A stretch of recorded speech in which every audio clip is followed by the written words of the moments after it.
Assalamualaikum warahmatullahi wabarakatuh. Bertemu lagi dengan berita horor. Cerita dari Restu Wiraatmadja, Ngunduh Jiwo. Yang mau berkunjung saya sertakan linknya. Bisa dilihat di deskripsi.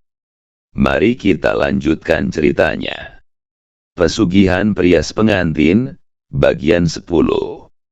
Teror pengantin sepanjang hari. Ibu Sumi dan Pak Sumardi kembali ke desanya.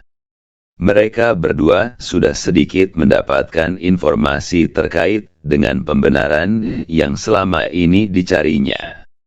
Bukan hanya untuk menentukan siapa pelakunya tetapi yang dia inginkan adalah bagaimana ritualnya dijalankan. Lalu, bagaimana cara membatalkannya? Terlebih itu, ia juga memikirkan bagaimana cara menyelamatkan dirinya sendiri. Dan juga orang-orang yang selama ini hanya menjadi korban dari ancaman para sekutu yang bertabiat iblis dengan menggabungkan dirinya ke dalam lingkaran kematian tersebut. Baginya, kehidupan itu menciptakan dua hal yang sangat menarik. Kehidupan yang pertama berisi orang-orang yang sudah berada di ambang kematian. Mereka akan tergantikan lagi dan terus-menerus menciptakan generasi yang baru. Lalu yang terakhir, kehidupan yang mengarah kepada kaum pengecut yang mempermainkan kematian orang-orang demi kepentingannya sendiri. Orang-orang seperti ini selayaknya sudah membuat penyiksaan baginya sendiri. Bukan karena nantinya dia tidak akan bisa mendapatkan apa yang semestinya mereka dapatkan. Akan tetapi, mereka akan mengetahui sisi buruk yang terjadi dan terdampak ketika mereka menjalankannya tanpa memikirkan kemanusiaan yang berarti. Di sisi lain, Ibu Sumi masih mencurigai pelaku yang dimaksud oleh Mbah Sur. Katanya, pelaku itu sengaja disembunyikan dan akan muncul tepat ketika bulan pengantin tiba. Selama yang ia tahu, pernikahan yang dilakukan oleh Bunda Melati memang selayaknya pernikahan pada umumnya. Namun, yang baru saja dikatakan oleh Mbah Sur adalah pernikahan yang terjadi tepat di hari bulan pengantin tiba adalah sebuah ritual khusus untuk menjadikan syarat dari ngunduh jiwo itu sendiri.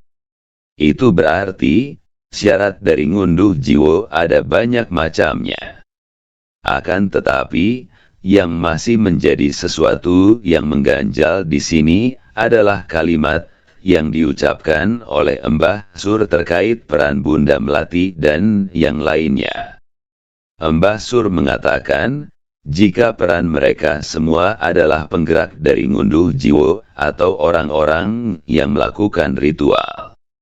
Itu berarti, pelakunya adalah orang yang masih berada di pihak mereka namun tidak diketahui keberadaannya saat ini.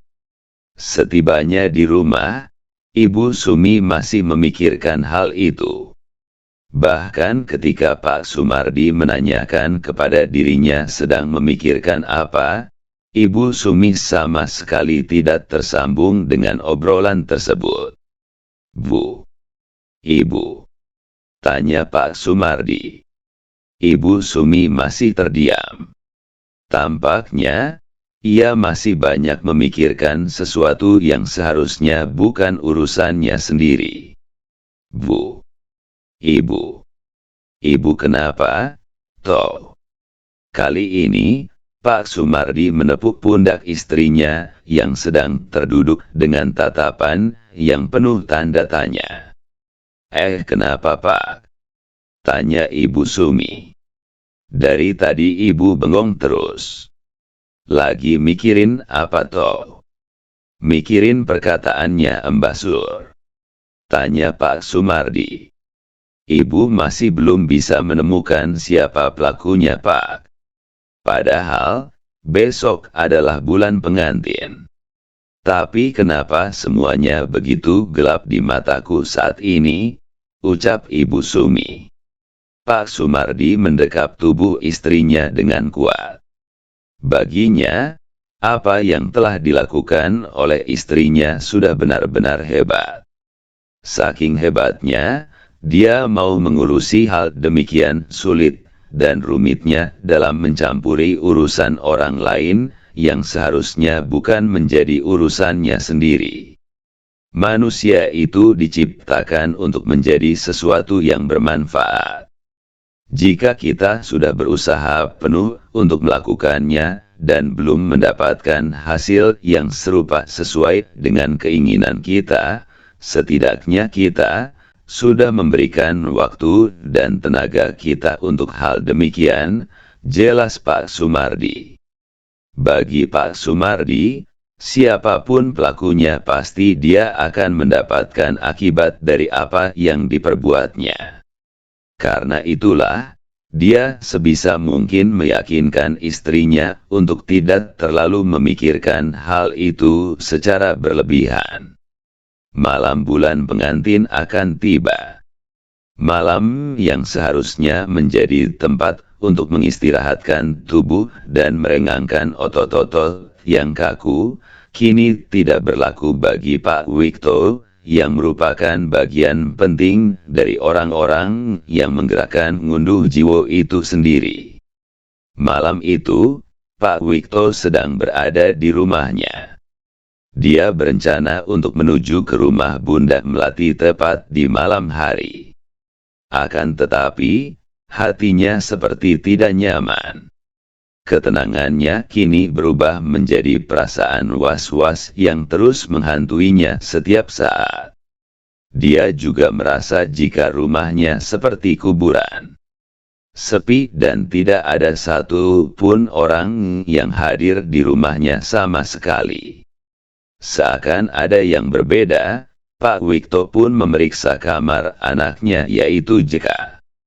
Dengan perasaan yang canggung, dia pun membuka kamar Jeka.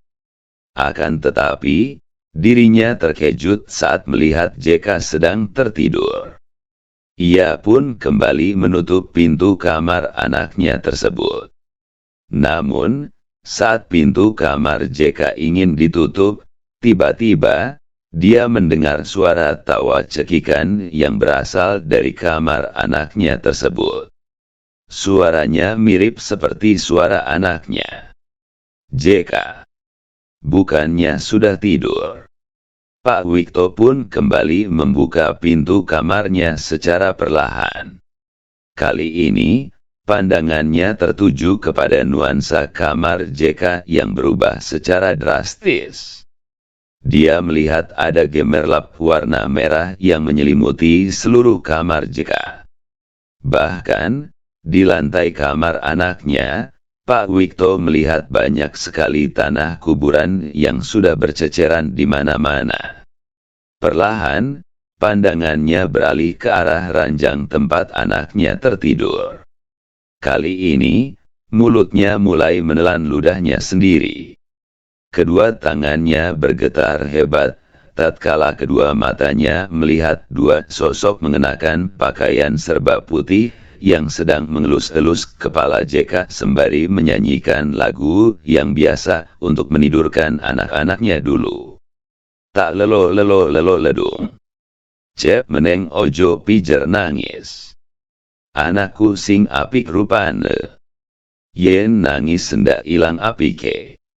Pak Wikto mengenali suara itu. Suara itu mirip seperti suara istrinya tatkala menidurkan anak bungsunya yaitu Jeka.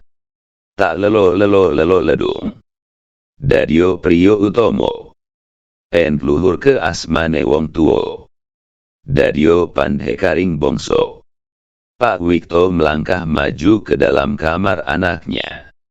Kedua kakinya kini menginjak serpihan tanah kuburan yang telah menyebar di kamar anaknya tersebut. Salah satu sosok wanita dengan wajah yang belum terlihat karena rambutnya yang panjang sedang mengelus kepala anaknya. Pak Wikto sangat yakin, jika itu adalah istrinya yang sudah meninggal dunia.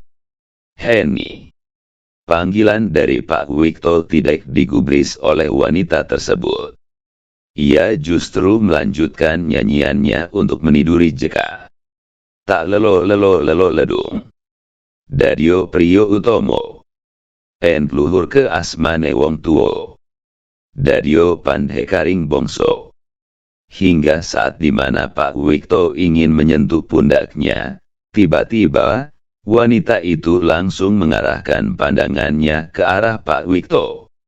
Sontak saja, Pak Wikto langsung berteriak dengan sangat kencang dan ketakutan saat melihat rupa dari istrinya yang sudah dipenuhi dengan darah dan belatung.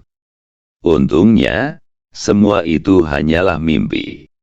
Pak Wikto langsung terbangun dari mimpinya dan berusaha meyakinkan kepada dirinya bahwa apa yang baru saja dilihatnya itu hanyalah ilusi semata. Pak Wikto tertidur tepat di sofa tepat di hadapan kamar anaknya tersebut. Untung cuman mimpi. Pak Wikto pun beranjak bangkit. Ia berencana untuk mengambil air di ruangan belakang. Akan tetapi, saat dimana dirinya melewati kamar anaknya, Pak Wikto mendengar sesuatu dari kamar anaknya dengan suara yang sangat lirih. Awalnya, Pak Wikto hanya mendengar seperti orang yang sedang bernyanyi namun dengan suara deheman saja. Heum, heum, heum, heum. Lambat laun, dirinya mendengar dengan jelas akan kalimat per kalimat yang sedang diucapkan oleh seseorang yang berupa lirik lagu Jawa yang dikenalnya itu. Tak lelo ledung. Cep meneng ojo pijer nangis. Anakku sing apik rupane. Yen nangis sendak ilang apike. Pak Wikto langsung terkejut mendengarnya. Ia seakan seperti terbawa oleh ilusi yang berada dalam mimpinya tersebut. Beberapa kali tangannya menampar pipinya untuk meyakinkan bahwa apa yang baru saja didengarnya itu adalah sebuah ilusi semata. Enggak. Ini gak benar. Ini pasti mimpi. Pak Wikto segera menjauhi kamar itu. Ia tidak ingin mendengar suara itu lebih jelas. Menurutnya, nyanyian itu adalah sebuah nyanyian yang membuatnya dibanjiri akan ketakutan. Akan tetapi, semakin Pak Wikto menjauh, suara itu semakin jelas dan terdengar kencang di telinganya. Tak lelo ledung. Cep meneng ojo pijer nangis. Anakku sing apik rupane. Yen nangis sendak ilang apike. Pak Wikto memegangi kepalanya. Ia benar-benar seperti berada di dalam ketakutan yang sangat serius. Gak mungkin. Kamu sudah mati, Henny. Kamu sudah mati. Gak mungkin kamu kembali lagi ke sini. Wajah Pak Wikto mendadak berubah menjadi sangat ketakutan. Perannya yang selama ini sebagai orang yang tidak mengenal akan resiko dan akibat terhadap apa yang dilakukannya, kini berubah drastis menjadi orang yang sangat penakut akan hal-hal yang berada di luar nalarnya. Semakin dirinya menjauh, suara itu semakin kencang. Suara itu benar-benar membuat isi kepalanya dipenuhi bayang-bayang akan kehadiran istrinya yang sudah meninggal dunia. Alhasil, Pak Wikto pun berlari ke arah ruangan belakang.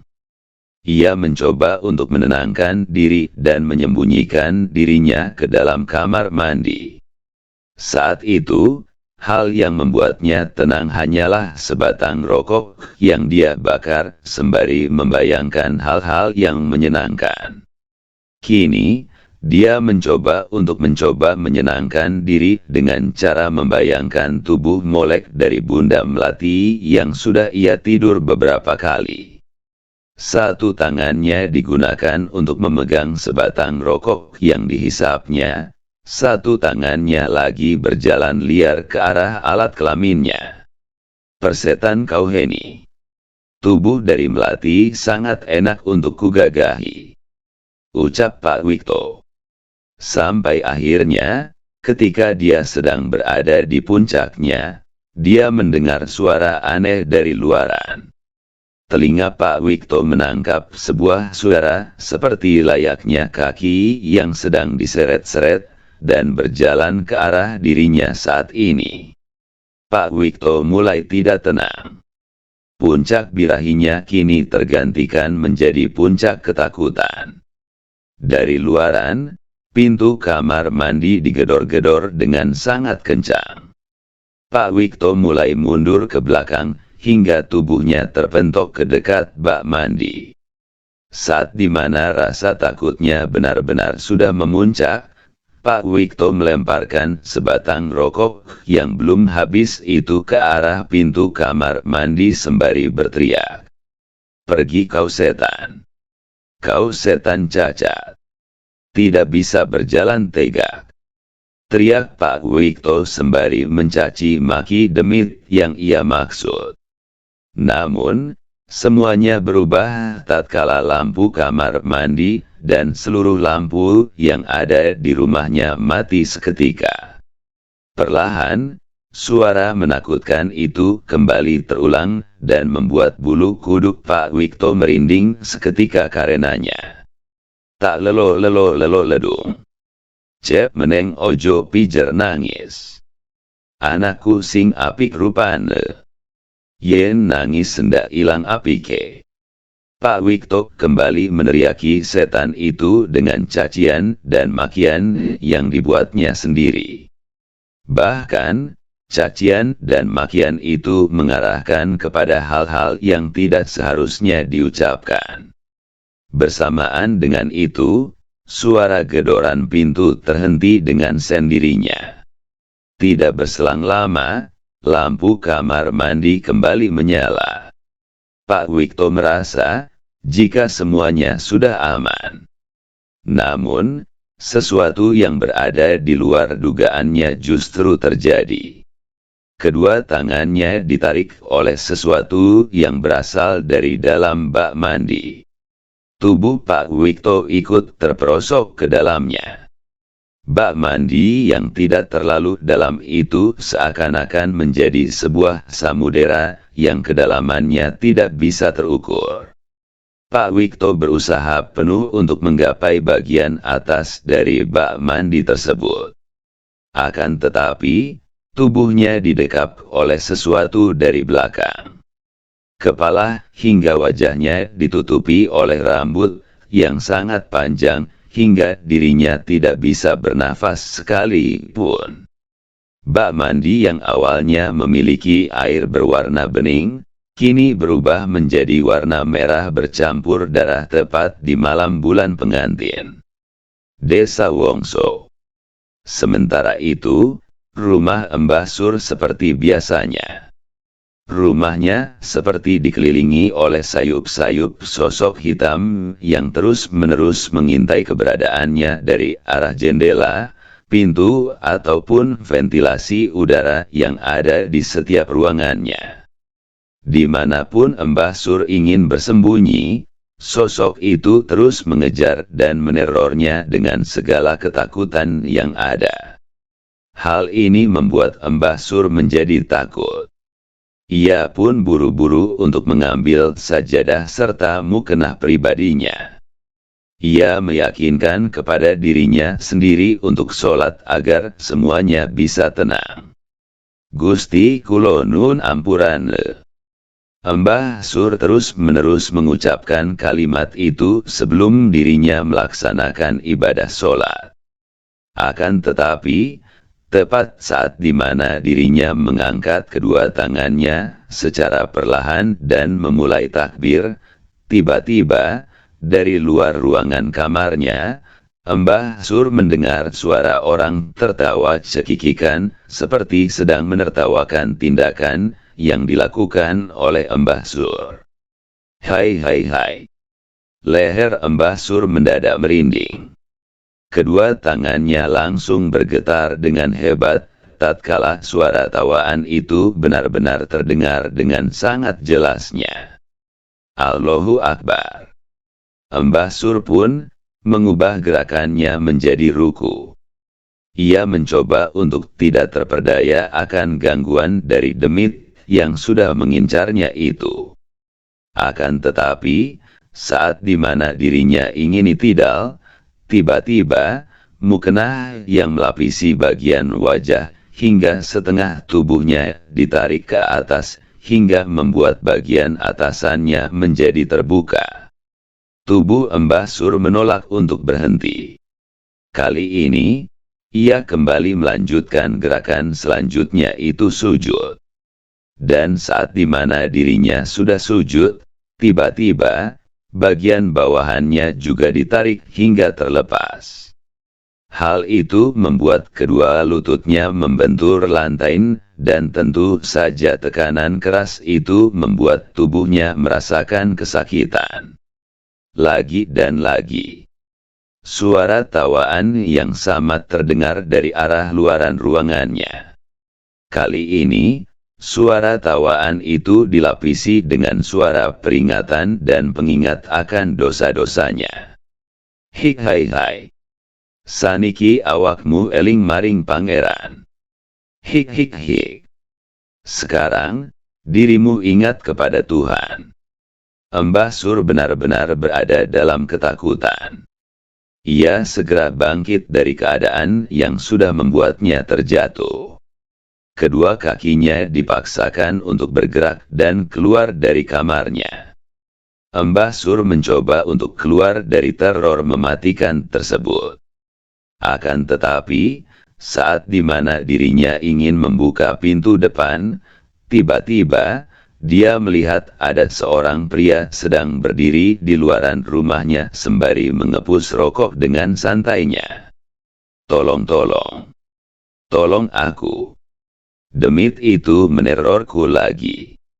Tolong bukakan pintunya. Dan saat dimana Mbah Sur berusaha mati-matian untuk lari, tiba-tiba, pria yang berada di luaran tersebut langsung mengucapkan sesuatu. Membusuklah kau di neraka Mbah Sur. Somantri. Bajingan kau. Berani-beraninya kau melakukan ini kepadaku. Lihatlah, bagaimana anakmu melampiaskan segala kemarahannya kepadamu. Jadi, selama ini kau menjadi ustadz palsu. Apa tujuanmu? Apa jangan-jangan? Somantri tertawa kegirangan. Kali ini, dia benar-benar berada di ujung kemenangan. Faktanya, dendamnya sudah tersampaikan untuk menghabisi orang-orang yang sudah menggagalkan kebahagiaannya. Jadi kau sudah tahu? Tanya Somantri. Jadi selama ini, teror Rahayu adalah dirimu sendiri yang buat. Apa yang kau lakukan saat pemakaman Rahayu itu berlangsung? Perlahan, Somantri pun mengambil sesuatu yang berada di dalam kantong celananya. Dia kemudian menyelipkan sesuatu itu tepat di bagian bawah pintu. Tengoklah ke bawah, ibu mertua. Oh tidak, mantan ibu mertuaku. Mbah Sur kemudian melihat sesuatu yang tidak pernah dia bayangkan sebelumnya. Dia melihat ada tali berwarna putih kecoklatan, yang sudah dipastikan itu adalah tali pocong dari Rahayu yang sebelumnya sudah diambil terlebih dahulu untuk memberikan dampak teror kepada orang-orang yang selama ini telah mengambil kesenangannya saat itu. Bajingan kau Somantri. Bersamaan dengan itu, Somantri pun meninggalkan Mbah Sur sendirian. Dia kemudian beranjak pergi ke tempat lain untuk melihat-lihat malam di bulan pengantin yang sangat mengerikan itu. Akan tetapi, baru beberapa langkah di mana Somantri meninggalkan rumah Mbah Sur, tiba-tiba terdengar suara teriakan yang benar-benar kencang. Ahahaha. Somantri hanya terdiam. Ia tidak memperdulikan hal itu. Baginya, neraka yang dia ciptakan adalah neraka yang digunakan untuk orang-orang yang sudah membuatnya kehilangan setengah dari kehidupannya. Malam itu, malam bulan pengantin. Malam yang dipenuhi dengan suara teriakan minta tolong di setiap tempat. Orang-orang yang berada di sekitaran desa Wongso telah menyadari akan teror mematikan yang sudah lama terpendam. Bersambung ke bagian 11. Di bagian 11 akan makin seru aja ceritanya. Ada yang begitu tega demi harta menumbalkan anaknya. Bagaimana kelanjutannya? Terus ikuti channel Berita Horor. Jangan lupa subscribe, share, dan nyalakan tanda loncengnya. Supaya tidak ketinggalan cerita dari Berita Horor. Sehat selalu dan berkah. Wassalamualaikum warahmatullahi wabarakatuh.